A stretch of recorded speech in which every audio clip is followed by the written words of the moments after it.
Hey, what's up guys? The manufacturer sent me this Intex hose for free so I could check it out and show it to you. So I'm just gonna open it up real quick and we can get a close look at it. So it's for Intex. Like I said, I plan on using it to replace some of the original hoses that came with my Intex pool, because after a while they really, they're kind of thin and they break down. They start to break and crack and things. So I'm going to check these out and see if I think they are any better than the original ones.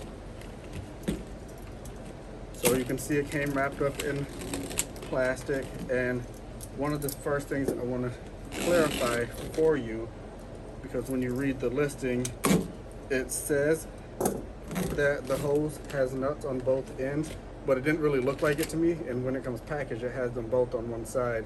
So just so you're aware, you just have to slide it to the other end.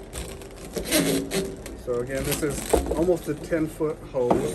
I think it was 9.8 feet. Gotta uncurl it there. So 9.8 feet, and it does have nuts at both ends. And you can see up close here how they slide back. I want to show you the end connectors here, and then the threads themselves, and then just a close look at like the nuts too, so you can see they have really good grips on them. The plastic on it does feel really nice and heavy duty. It feels a lot better than the Intex hoses that come with the pool.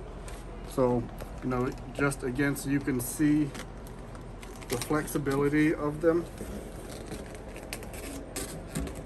I feel really comfortable about putting these with my pool, hooking up my filters without having to worry about them breaking for a really long time. I'm really impressed at how much I can flex these, even putting a lot of pressure on them. That's really impressive. They're not breaking, doesn't feel super stressed. So just to give you that quick look, they definitely feel like good quality hoses.